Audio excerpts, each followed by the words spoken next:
بسم اللہ الرحمن الرحیم۔ السلام علیکم دوستو، کیسے ہیں آپ؟ امید کرتا ہوں آپ خیریت سے ہوں گے۔ حکیم حافظ محمد بلال ایک نئے ٹاپک کے ساتھ آپ کی خدمت میں حاضر ہے، اور آج کا ہمارا ٹاپک نوجوانوں کے متعلق ہے کہ نوجوانوں کا ایک بہت بڑا مسئلہ جس کو جریان کہا جاتا ہے، بعض پیشنٹ اس کو دھات آنا بھی کہتے ہیں، اس کے متعلق انشاءاللہ آج اس ویڈیو کے اندر ہم گفتگو کریں گے اور آپ کو بتائیں گے کہ جریان کس کو کہتے ہیں، اس کے اسباب کیا ہیں اور اس کی علامات کیا ہوتی ہیں اور اس کا علاج کس اصول کے تحت کرنا چاہیے۔ اس ویڈیو میں انشاءاللہ تعالی ہم یہ آج ڈسکس کریں گے۔ جریان کے لفظی معنی تو رقیق مواد کا بہنا ہے۔ رقیق یعنی پتلے مواد کا بہنا، اس کو جریان کہا جاتا ہے۔ انگلش میں اس کو سپرمیٹوریا بھی کہتے ہیں۔ سپرم کے معنی تخم یعنی بیج کے ہیں، اور ٹوریا کا مطلب بہنا ہے۔ انسانی جسم کے اندر چونکہ مادہ منویہ ایک تخم یا بیج کی حیثیت رکھتا ہے، اس اعتبار سے اس مرض کو جریان منی کا نام بھی دیا جاتا ہے۔ بعض نوجوان اس کو دھات آنا بھی کہتے ہیں، اور یہ آج کل ایک بہت بڑا مسئلہ بنا ہوا ہے کہ جس نوجوان کو بھی دیکھیں وہ کہتا ہے جی مجھے پیشاب سے پہلے یا پیشاب کے بعد میں قطرے آتے ہیں، دھات آتی ہے۔ تو پہلے تو یہ سمجھنا ہوگا کہ جریان کہتے کس کو ہیں۔ پیشاب کرنے سے پہلے یا بعد میں یا پاخانہ کرتے وقت جب کوئی سفید مادہ خارج ہونے لگے تو اس کو جریان منی کہتے ہیں۔ میں دوبارہ پھر سے کہہ رہا ہوں، جب کوئی سفید مادہ، سفید کلر کی رطوبت، لیس دار رطوبت جس کا رنگ بھی سفید ہو، وہ اگر پیشاب سے پہلے یا بعد میں خارج ہوگا تو اس کو جریان منی کہا جاتا ہے۔ کیونکہ انسان کے جسم کے اندر سے 3 قسم کی رطوبتیں خارج ہوتی ہیں۔ ایک کو رطوبت مزی کہا جاتا ہے، ایک کو رطوبت ودی کہا جاتا ہے، اور ایک کو رطوبت منی کہا جاتا ہے۔ اب ان تینوں قسم کی رطوبتوں کا اخراج چونکہ انسان کے پیشاب کے راستے سے ہوتا ہے، تو جو بھی رطوبت اندر سے خارج ہوتی ہے تو پیشنٹ یہی سمجھتا ہے کہ مجھے دھات آ رہی ہے، یعنی مجھے جریان ہو گیا ہے۔ وہ اپنے معالج کو جا کر بتاتا ہے کہ مجھے جریان کی شکایت ہے، اور معالج یہ تحقیق کیے بغیر کہ اس کو کس قسم کی رطوبت کا اخراج ہو رہا ہے، وہ جریان منی کے اصول پر جب علاج کیا جاتا ہے تو علاج اکثر ناکام ہو جاتا ہے۔ اس لیے کہ رطوبت ودی جو ہوتی ہے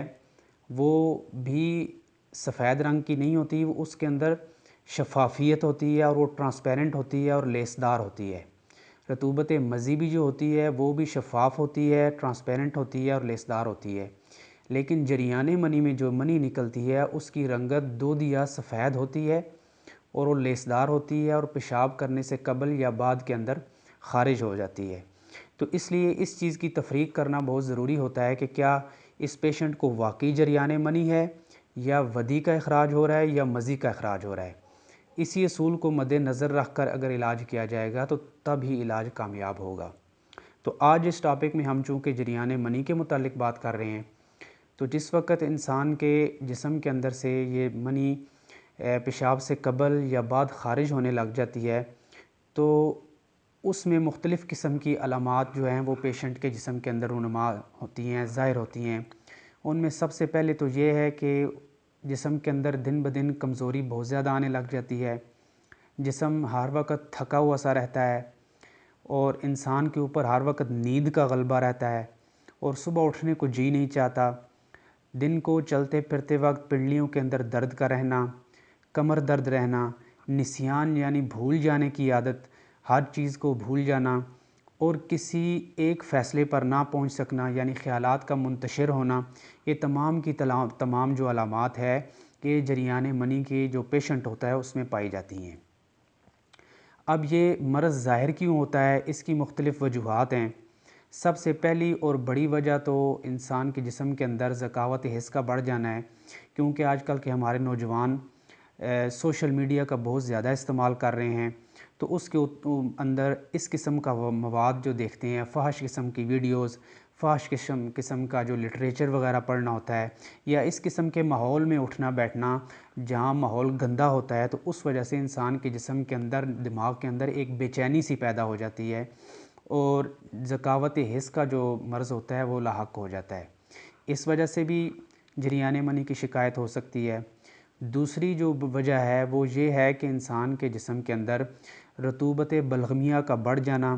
یعنی نرو ٹیشوز کا زیادہ ہو جانا، مائی مادے کا زیادہ ہو جانا، جس کی وجہ سے انسان کا جو مادہ ہوتا ہے، مادہ منویہ ہوتا ہے، اس کے اندر جب بلغمی رطوبات زیادہ ہو جاتی ہیں تو وہ بہت زیادہ پتلا ہو جاتا ہے، تو اس کی جو تھکنس ہوتی ہے وہ کم ہو جاتی ہے۔ تو اس وجہ سے بھی جس وقت پیشاب یا پخانہ کیا جاتا ہے تو ساتھ وہ بھی خارج ہونے لگ جاتا ہے۔ تیسری اس کی ایک اور بڑی وجہ یہ بھی ہے کہ جس انسان کا معدہ خراب ہو، جسم کے اندر معدے کے اندر بہت زیادہ گیسز بنتی ہوں اور کھانا کھانے کے بعد اس کا کھانا صحیح طریقے سے ہضم نہ ہوتا ہو، رات کو خواب زیادہ آتے ہوں، تو اس قسم کے پیشنٹ کو بھی جریان ہو سکتا ہے۔ تو آج جو آپ کی خدمت میں نسخہ پیش کرنے لگا ہوں وہ انشاءاللہ تعالیٰ ایک تو ذکاوت حس کو بھی ختم کرتا ہے،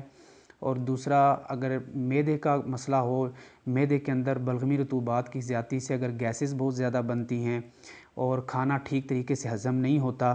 یا تیسری وجہ یہ ہے کہ بلغمی رطوبات کی وجہ سے اگر مادہ منویہ زیادہ پتلا ہو چکا ہے، اس وجہ سے جریان ہے، تو ان چیزوں کو، تینوں اسباب کو انشاءاللہ تعالیٰ یہ رفع کرے گا۔ اور یہ نسخہ استعمال کرنے سے جو بگڑے سے بگڑے ہوئے مریض بھی، ایسے پیشنٹس بھی آئی ہیں جو کافی سالوں سے اس قسم کے جو مرض میں مبتلا تھے، وہ علاج معالجے کروا کے تنگ آ چکے ہوں، لیکن چونکہ مرض کی تفریق نہیں کی جاتی، مرض کو سمجھ کر علاج نہیں کیا جاتا، اس لیے وہ علاج ناکام ہو جاتا ہے۔ تو میں نے جو آپ کو جریان کی علامات بتائی ہیں، اسباب بتائے ہیں، اس قسم کے اسباب اگر آپ کے جسم کے اندر ہیں، یہ علامتیں پائی جاتے ہیں، تو پھر آپ جریان منی کے پیشنٹ ہیں۔ تو اس اصول کے تحت آپ اس مرض کو سمجھ کر آپ اس کا علاج کریں،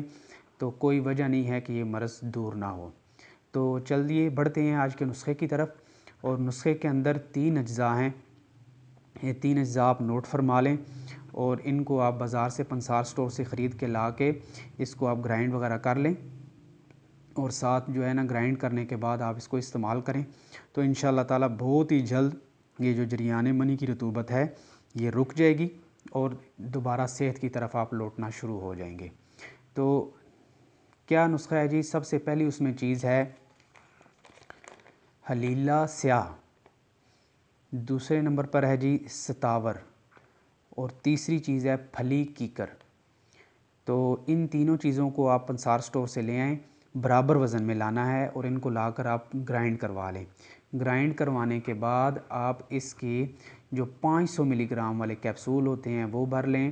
یا ویسے اگر 500 ملی گرام کے مقدار کے برابر آپ استعمال کرنا چاہیں تو صبح دوپہر شام کھانا کھانے کے بعد ایک کیپسول آپ یوز کریں۔